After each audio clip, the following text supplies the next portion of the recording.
आप सबको मेरा प्यार भरा राधे राधे और जय श्री राम। आज हम जिन विषयों पर चर्चा करने वाले हैं, भगवान श्री राम का मंदिर का जो भव्य निर्माण होने जा रहा है और भगवान श्री राम के मंदिर का लोकार्पण हो रहा है और हम सब 22 जनवरी को उनका दर्शन करेंगे। और आज के दिन भी क्या भगवान जब आएंगे तो पहले भगवान के विमान की लैंडिंग के लिए एक एयरपोर्ट चाहिए, तो उस एयरपोर्ट की भी अरेंजमेंट आज ओपनिंग हो जाएगी और रेलवे स्टेशन की भी। तो एक इस शुभ अवसर पर आप सभी को शुभकामनाएं। भगवान श्री राम ने जब त्रेता युग में वनवास में गए थे, उस समय भगवान श्री राम ने 14 वर्ष का वनवास देखा था।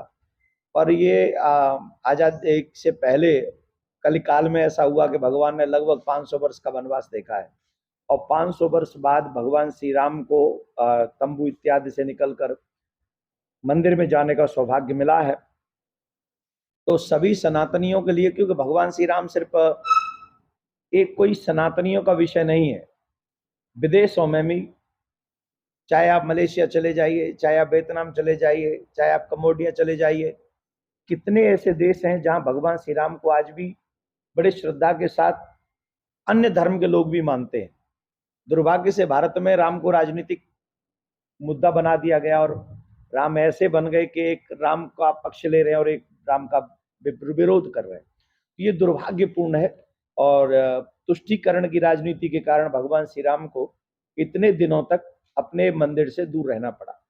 तो हम यही चाहते हैं कि भगवान श्री राम का जो मंदिर बन रहा है, पार्टी से ऊपर उठकर, जाति से ऊपर उठकर, धर्म से ऊपर उठकर, जो भगवान श्री राम ने मानवता को पाठ पढ़ाया है, इस पाठ को ध्यान में रखते हुए, क्योंकि राम जैसा राजा किसको नहीं चाहिए, राम जैसा बेटा किसको नहीं चाहिए, राम जैसा पति किसको नहीं चाहिए, राम सर्वज्ञ हैं, तो ऐसे राम को हमें स्वीकार करके उनके सत्कार को करना चाहिए, उनके स्वागत में हम सभी को खड़ा होना चाहिए। उस दिन दीप जलाने चाहिए। 22 जनवरी को हर घर में दीप जले, हर घर में रामायण हो। और मैं तो एक निवेदन करूंगा सभी युवाओं से कि चाहे 22 जनवरी को नहीं, पर जनवरी, फरवरी, मार्च, अप्रैल, जब भी अवसर मिले, एक बार अपने बुजुर्गों को अवश्य अयोध्या लेकर जाएं और भगवान श्री राम के मंदिर का दर्शन कराएं, भगवान श्री राम का दर्शन कराएं। पहली बात। दूसरी बात, आज जो अयोध्या का विकास हो रहा है, आज जो अयोध्या में इतने लोगों का उत्सव मना रहे हैं, राम, कृष्ण और शिव हम सनातनियों के प्राण हैं। काशी में भी, ज्ञानवापी में हम लोग देख चुके हैं और आने वाला वो जो सर्वे है वो सबमिट हो चुका है। कई पहचान हम कर चुके हैं जो आप लोगों के न्यूज चैनलों के माध्यम से हमको पता चला। तो ये भी निश्चित है कि काशी में शिव थे, शिव हैं और शिव रहेंगे। अब बात हुई अयोध्या, मथुरा की, तो मैं एक आशा करता हूं कि जिस तरीके से आज हम जनवरी में राम मंदिर की तैयारी कर रहे हैं, राम को स्वागत में हम लोग सब खड़े हो, राम के स्वागत में, मैं ये आशा करता हूं भगवान जब अगला दिसंबर 2024 का आए तो फिर मैं और आप यहाँ बैठे हों, फिर एक बार हम और आप मिले और तब हम भगवान श्री कृष्ण के मथुरा की तैयारी कर रहे हों और तब जो दुष्ट औरंगजेब ने हम सनातनियों को दुख पहुंचाने का कार्य किया था, वो छोटा मोटा दुख नहीं था। 1670 में उसने अयोध्या, मथुरा, काशी ये मंदिर तोड़े और वहां मंदिर तोड़कर उन्होंने हमारे सनातन धर्म की परंपराओं को तोड़ने का प्रयास किया गया था। तो मैं ये आशा करता हूं जो मंदिर मथुरा में तोड़ा गया और उसकी जो केशव देव जी की जो मूर्तियां थी, जो आगरा में जामा मस्जिद की सीढ़ियों में उन्होंने गाड़ दी थी, उन केशव देव जी की मूर्तियों को लाने के लिए भी हम लोगों ने केस किया है। मैं आप लोगों के माध्यम से प्रार्थना भी करना चाहता हूं कि जो लोग सनातन धर्म पर उंगली उठाते और उल्टा सीधा लिखते हैं, बोलते हैं, मैं भगवान से प्रार्थना करता हूं कि वो लोगों को उचित समय पे दंड मिलेगा। क्योंकि जिन जिन लोगों ने रामायण पे, राम पे उंगलियां उठाई, आज वो कहां हैं, आज उनकी सिचुएशन कहां है, और अभी भी वो नहीं समझ रहे हैं, तो वेट एंड वॉच। मैं फिर कह रहा हूं, व्यक्ति चाहे सह ले, प्रकृति नहीं सहेगी। प्रकृति को भी ये ध्यान रखना चाहिए कि अगर कोई हमारे सनातन धर्म को HIV कहता है तो उस पर आजीवन प्रतिबंध लगे और वो चुनाव न लड़ सके, ऐसी व्यवस्था वहां पर होनी चाहिए। यही मैं मैसेज सनातन हित के लिए, सनातनी बच्चों में ये संस्कृति लाने के लिए और सनातन के उत्थान के लिए ये मैसेज मैं आप सब मीडिया वालों के माध्यम से देना चाहता था। पहला, राम मंदिर के बनने का स्वागत है, हम सब उनके लिए स्वागत की तैयारी करें। दूसरा, जामा मस्जिद से सीढ़ियों से ठाकुर जी आए और मथुरा कृष्ण भूमि भी स्वतंत्र तरीके से विराजमान हो, इसके लिए आप सबको मैंने कष्ट दिया और आप लोग पधारे, उसके लिए बहुत बहुत धन्यवाद। साधुवाद। इसके साथ एक अभूतपूर्व विकास भी देखने को मिला है। सिर्फ सनातन धर्म की परंपराओं का पालन करने से बहुत लोगों का पेट भरता है। आप लोग सिर्फ पंडे पुजारी को टारगेट नहीं कर सकते। अब काम किसको? मंदिर बना कौन रहा है? मूर्तियां कौन बना रहा है? सड़क कौन बना रहा है? पेड़ कौन लगा रहा है? एयरपोर्ट किसने बनाया? मजदूर कौन सी जाति के लगे? ये पूछना पड़ेगा, ये बताना पड़ेगा। जब किसी तीर्थ का विकास होता है, निर्माण होता है, तो वो जातिगत सबसे ऊपर उठ के होता है। वहां रिक्शा चलाने वाले को भी काम मिलता है। आप हमारे वृंदावन में जाइए, आदमियों से ज्यादा तो रिक्शा है और उनमें आने वाली सवारियां। माला बेचने वाला कौन है? भोग बांट बनाने वाला कौन है? वहां पर मंदिर के सामने भिक्षा मांगने वाले कौन है? पोशाक, लड्डू भगवान के पोशाक बनाने वाले कौन है? तो जब आप किसी सांस्कृतिक धरोहर का निर्माण करते हैं, उत्थान करते हैं, विकास करते हैं, तो वहां बहुत सारी चीजों का विकास होता है। चाहे प्राण प्रतिष्ठा भगवान की हो, लेकिन भोजन इंसान को जरूर मिलता है। कार सेवा करनी पड़ी, उस समय कार सेवकों पर गोलियां चली और ऐसे लोग थे कि राम जी को उस समय उस कार्य को करने में असमर्थ दिख रहे थे, जो चाहते थे कि नहीं होना चाहिए। कई लोग ऐसे भी रहे होंगे जो ये चाहते होंगे कि नहीं होना चाहिए। उस समय कार सेवा करनी पड़ी, उस समय की वो आवश्यकता रही होगी। पर मुझे लगता है कि मथुरा के विषय में, मथुरा और अयोध्या दो डिफरेंट थिंग्स है। मथुरा में कोई ज्यादा जबरदस्त कोई काम ही नहीं है। आप एक्चुअली आप देखें तो मथुरा में ये लड़ाई बहुत लंबी नहीं है, बहुत सूक्ष्म लड़ाई है। बात तो सिर्फ इतनी सी है कि वो किराएदार भी नहीं है ढंग से। वहां उन्होंने तो भगवान के गर्भगृह को ही अपनी मस्जिद घोषित कर दिया। वो आज भी चिन्ह सनातन के ही मिलेंगे, आप जाके ढूंढ लीजिए, मैं गारंटी देता हूं। दूसरी बात, आज भी उस जगह का बिल जो है वो कृष्ण भूमि ट्रस्ट देता है। तो आज भी मालिकाना हक तो कृष्ण भूमि ट्रस्ट का ही है उस जगह का जहां उन्होंने ईदगाह बना रखी है। तो बस हम थोड़ा सा कानून के माध्यम से जाएं और आप लोगों के माध्यम से हम यही कहेंगे कि हाई कोर्ट हो, सुप्रीम कोर्ट हो, इस देश में किसी भी व्यक्ति को कोर्ट जाने से नहीं रोका जा सकता। जैसे 91 वर्ष से बना दिया गया, आप बहुसंख्यक लोग कोर्ट नहीं जाएंगे, अपनी बात नहीं रखेंगे। What is this? क्यों नहीं जाएंगे भाई? सिर्फ तुष्टीकरण का ही विषय तो था वो। मैंने तो उस पर भी एप्लीकेशन डाली हुई, सुप्रीम कोर्ट में याचिका डाली हुई है, मैंने खुद ने डाली हुई है। तो 100 करोड़ लोगों को आप कैसे कोर्ट जाने से रोक सकते हैं? अगर हमारे घर में कोई लड़ाई है तो हम किसके पास जाएंगे? डंडा बजाएं? आप ये चाहते हैं लठ बजाएं? तो हम लठ तो नहीं बजाएंगे ना। हम क्या करेंगे? हम आपके माध्यम से, कोर्ट के माध्यम से जाएंगे और निर्णय करवाएंगे। अभी आगरा में केस चल रहा है जिसमें हाई कोर्ट ने भी कहा है कि 6 महीने में इसका जो भी परिणाम है वो निकाल के दें। तो हम ये चाहते हैं कि राम मंदिर के बाद मथुरा में वही केशव देव जी की मूर्तियों का पूजन हो जो आगरा की जामा मस्जिद की सीढ़ियों में, तथा कथित जो मुगले जो माजरे आलमगिरी किताब में एक मुश्ताक अली खान ने, जो कि औरंगजेब का शागिर्द था, उसने लिखी है, तो अगर ये सत्य है तो वही छवि वहां से आनी चाहिए। ये 2-3 मुद्दे हो गए। चौथी बात, जो आप सब मीडिया के लोग अगर हमारी इस बात को उठाएंगे तो आने वाली संस्कृति बच जाएगी। ये कोई एक न्यूज नहीं है, ब्रेकिंग न्यूज नहीं है, पर समाज के हित में एक बहुत महत्वपूर्ण बात मैं करने जा रहा हूं अभी, और वो है सोशल मीडिया पर आने वाले वेब सीरीज, वीडियोस, पिक्चर्स। आज आप देख रहे हैं कि जिस तरीके की गंदगी हमारे सोशल मीडिया में भारत में इस समय चल रही है, उससे आने वाली संस्कृति टूट रही है। कोई भी एक रिश्ता ऐसा नहीं छोड़ा है जिस रिश्ते के कारण हम ये समझ सकें कि ये हम लोगों की जो सनातनी परंपरा है वो क्या है। हम लोग चाचा के लड़के को अपना भाई समझते हैं, बुआ के लड़के को, मामा के लड़के को अपना भाई समझते हैं, दूर चाचा के न जाने कितने लंबे चले जाओ वो भी हमारा भाई है, भतीजा है, आदि आदि। हम इतने लंबे रिलेशनों को निभाने वाले हैं, और वहां बताया जा रहा, वीडियो पे हमें जो बताया जाता है, दिखाया जाता है, वो कि चाची के साथ में भतीजा सेट है, भाभी के साथ में देवर जो उल्टे सीधे व्यवहार कर रहा है, वीडियो बना रहा है, पिक्चर बना रहा है, घूमने जा रहा है। अरे और की तो बात छोड़ो, मासी और बुआ तक को नहीं छोड़ रहे हैं। ये कौन सी संस्कृति हमारे देश में है? हम कहां जा रहे हैं, किस दिशा में जा रहे हैं हम? ये हम लोगों के लिए, अगर आज उन वीडियो को अचानक से बच्चा मोबाइल चला, हर बच्चे के हाथ में मोबाइल है जो 6-7 साल का, 8 साल का है, और वो बच्चा देखते देखते अचानक से देखता है कि उनके क्या नाम है, ऐसा हो रहा है, तो समय से पहले बच्चे वयस्क हो रहे हैं, और रिश्तों की जो रिस्पेक्ट है वो खत्म हो रही है। मैं आप सब मीडिया वालों के हाथ जोड़ रहा हूं, मैं भारतीय नेताओं के हाथ जोड़ रहा हूं, शासक प्रशासक सबके हाथ जोड़ रहा हूं, और ये भिक्षा मांगता हूं मैं आप सबसे कि आप लोग भारतीय संस्कृति को बचाने के लिए एक कठोर कानून बनाइए, और एक ऐसा कानून बनाइए कि कोई भी ये गंदी पिक्चर्स और वीडियो सोशल मीडिया पर न डाली जाएं, जिससे आने वाले पीढ़ी पर उसका दुष्प्रभाव न हो, और अगर ऐसा कोई बनाता है तो एक कानून बने, उसका अपराध होना चाहिए। दूसरा, एक और बात,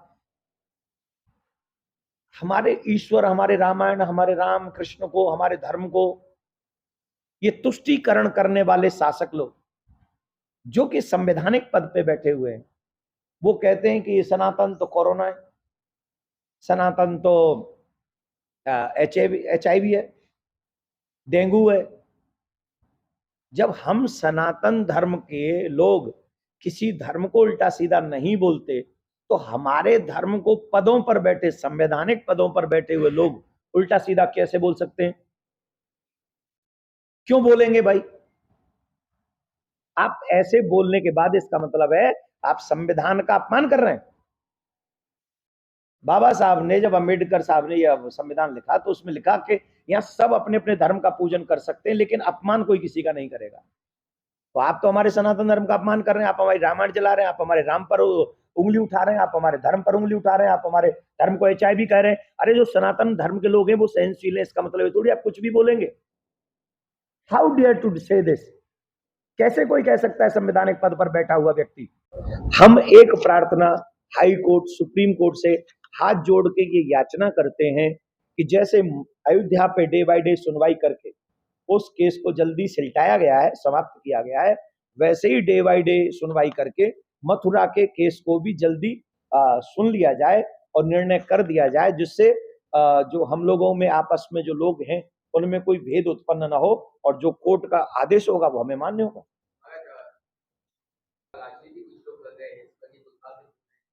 आपको क्या लगता है, आपका क्या मत है कि जो लोग राजनीति करें उन्हें वाकई में फायदा होगा 2024? देखिए, मैं इस राजनीतिक मुद्दे पे बोलना नहीं चाहता, किसी को फायदा हो, फायदा मेरे हाथ में तो है नहीं। अगर मेरा बस चले तो मैं यहाँ जितने भी पत्रकार बैठे सबको एक एक दिन का प्रधानमंत्री तो बना ही दूं, अगर मेरे हाथ में हो तो। अब मेरे हाथ में तो कुछ है नहीं, मेरे हाथ में तो सिर्फ एक वोट है, मैं वो एक वोट जरूर डाल दूंगा, और मैं वो वोट वहां डालूंगा जो मेरे सनातन की रक्षा के लिए काम करेगा। मैं स्पष्टवादी हूं, मैं नेता नहीं हूं, मैं कोई जातिवाद नहीं फैलाता हूं, मैं कोई अन्य, हाँ सनातनी होना चाहिए। मैं वोट दूंगा सनातनी को, अभी से बोल रहा हूं, और मैं वोट दूंगा उसको जो मेरे सनातन की रक्षा की बात करेगा। That's it, simple. तो जो 100 करोड़ लोगों की भावनाओं को ठेस पहुंचाएंगे वो दुख पाएंगे, और जो 100 करोड़ लोगों की भावना का सम्मान करेंगे, रिस्पेक्ट करेंगे, वो आगे बढ़ेंगे। वेरी सिंपल सी बात है। अयोध्या मंदिर का श्रेय किसको जाता है? श्रेय को लेकर भी कहीं ना कहीं बातचीत। मैं श्रेय तो समय को दूंगा कि 500 वर्ष बाद ये समय आया कि हम आज अपने आंखों से भगवान श्री राम का दर्शन कर सकेंगे, लेकिन नो डाउट ये श्रेय सरकार को जाता है।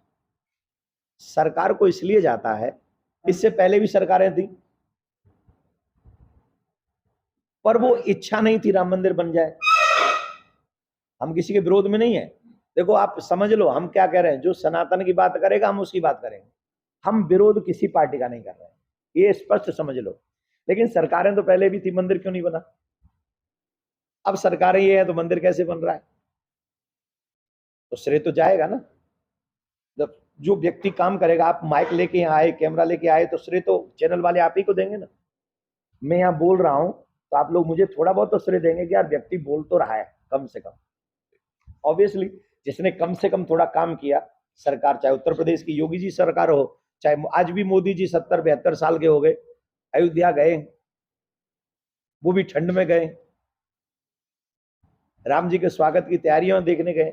तो ऐसे सनातनी लोगों के प्रति जनता का रुख रहता है, तो इसलिए थोड़ा बहुत तो श्रेय उनको जाएगा।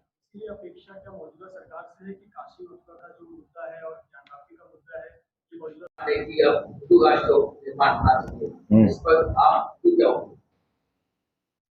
राम मंदिर उसकी शुरुआत है। आप अगर ब्राइट सोचेंगे तो हिंदू राष्ट्र का मतलब मार धाड़ नहीं है।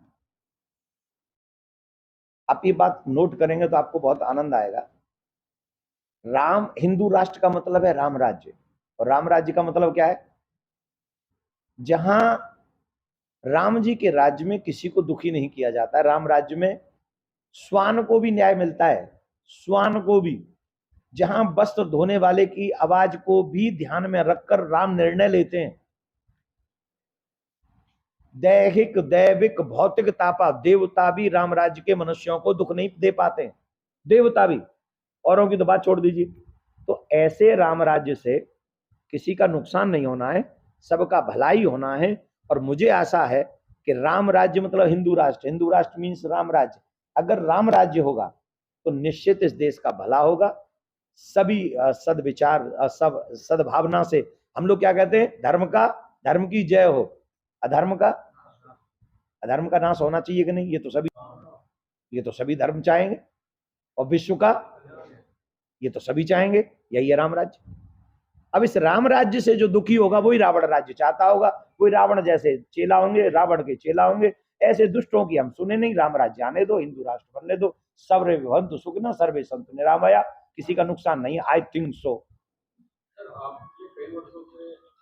एक तय सीमा में ये सरकार कर सकती है। तय सीमा में ही करना पड़ेगा, तय सीमा में करना पड़ेगा, करना ही चाहिए। काम तब होने चाहिए जब आप गद्दी पे हो। विपक्ष में बैठ के तो हम बातें ही कर सकते हैं, और काम हम गद्दी पे बैठ के कर सकते हैं। तो जब हमारी सरकार है तो हमें एक सीमित दायरे में काशी और मथुरा करना ही चाहिए। ये मेरा आइडिया है, मतलब निवेदन है, निवेदन भी मैं कर सकता हूं। दूसरा एक और बात मैं कहना चाहूंगा यहाँ पर, वहां नुकसान किसका होगा? किसी का भी नुकसान होने वाला नहीं है। तो मथुरा का मंदिर जल्दी से जल्दी बनना चाहिए और बिना रुकावट के बनना चाहिए। आपको लगता है कि वक्फ बोर्ड पर भी कार्रवाई होनी चाहिए, वक्फ बोर्ड को रद्द करना चाहिए, क्योंकि लगातार जितनी भी प्रॉपर्टीज हैं।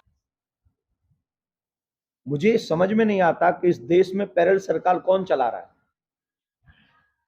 हम लोग यहाँ पर, कितने दुख की बात है ये कि एक संविधान का कानून चल रहा है, संविधान उसे स्वीकार कर रहा है, देश संविधान के अनुसार चल रहा है।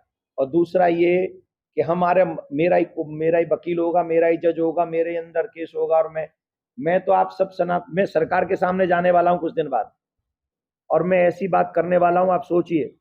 मैं तो कहूंगा, या तो मैं आपको फिर उस समय बताऊंगा, लेकिन हाँ, अब इसकी लड़ाई लड़नी पड़ेगी। पैरेलल सरकार नहीं चलेगी यहाँ किसी की। एक देश, एक कानून, एक संविधान, उसी पे हम लोगों को चलना होगा। यहाँ पर ऐसा नहीं है कि तीसरे नंबर का है ये वक्फ बोर्ड, या किसी टाटा बिरला पे इतना पैसा नहीं है जितना वक्फ बोर्ड पे है, उतनी प्रॉपर्टी है। किस लिए है वो? सनातन बोर्ड क्यों नहीं है फिर ऐसा? हिंदुओं के मंदिर भी अपने कब्जे में सरकार करने के कानून बनाती है, और इनको वो सारा पैसा पहुंचा देती है। ऊपर लगते हैं क्या? तो मैं इसके विरोध में हूं, कट्टर विरोधी हूं इसका। तो मैं नहीं चाहूंगा कि वक्फ बोर्ड उनकी सारी जो सीमित दायरे में है उनको उनकी प्रॉपर्टी देके, अपनी सरकार की प्रॉपर्टी सारी जो सरकार के द्वारा कब्जाई गई है वो सारी वक्फ बोर्ड से वापस लेनी चाहिए, जो सरकारी प्रॉपर्टी है। और अगर नहीं करते हैं वापस, तो हम सरकार से प्रार्थना करेंगे कि हम भी एक बोर्ड का गठन करने जा रहे हैं। हमें भी उतनी प्रॉपर्टी, एक एक गज भी कम नहीं होनी चाहिए, उतनी प्रॉपर्टी फिर हमको दें, हम सनातन बोर्ड बनाएंगे या कुछ भी बनाएंगे और उतनी दें, फिर हम वहाँ गुरुकुलम और तमाम चीजें अपने बच्चों के कल्याण के लिए विकासशील योजना हम बनाएंगे। महाराज एक और महत्वपूर्ण विषय पर चर्चा हो रही है, कई सारे उस पंडाल में होते हैं, किस लिए होते हैं?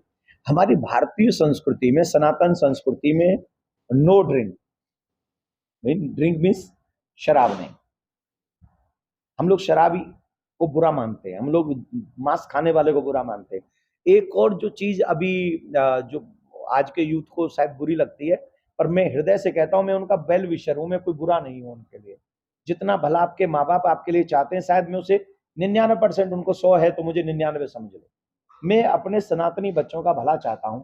अब ये हमारा कल्चर तो नहीं कहता कि शादी से पहले आप लिविंग रिलेशनशिप में रहो, आप किसी के हाथ में हाथ डाल के रहो, या होटल में जाओ, फिर होटलों में जो लोग उनके साथ ड्रिंक में कुछ मिला देते हैं, फिर वो सारी स्टोरीज न्यूज में हम लोगों को सुनने को मिलती है। तो इन सब से बचाने की जिम्मेदारी किसकी है? एज ए धर्म गुरु ये मेरी ड्यूटी बनती है कि मैं अपने बच्चों को सच बताऊं। ये मेरी जिम्मेदारी है कि मैं सच बताऊं कि व्हाट इज द ट्रुथ। और मेरी संस्कृति में शादी से पहले किसी का हाथ पकड़ना, किसी के साथ जाना, ड्रिंक करना, शादी के बाद भी ड्रिंक करना, मांस खाना, ये इसको उचित नहीं माना गया है। तो अगर हम अंग्रेजी कैलेंडर के हिसाब से नववर्ष मना रहे हैं, हमारे सनातनियों की नववर्ष आएगी रामनवमी पे, लेकिन हम इसको भी माने क्योंकि वसुधैव कुटुंबकम। तो हम आए, भगवान के कथा पंडाल में आए, कीर्तन करें, दीप जलाएं, अपने रिश्तेदारों के साथ आए। होटल में छिप के जाना पड़ता है, पंडाल में खुल के आना है, ठीक है ना? आप अपनी मम्मी के साथ आ सकते हैं, पिता के साथ, भाई के साथ आ सकते हैं, पति के साथ आ सकते हैं, और चकाचक भगवान का नाम गाओ और नव वर्ष का मंगल मनाओ। तो इसमें बुरा नहीं है, बल्कि संस्कृति का प्रचार है।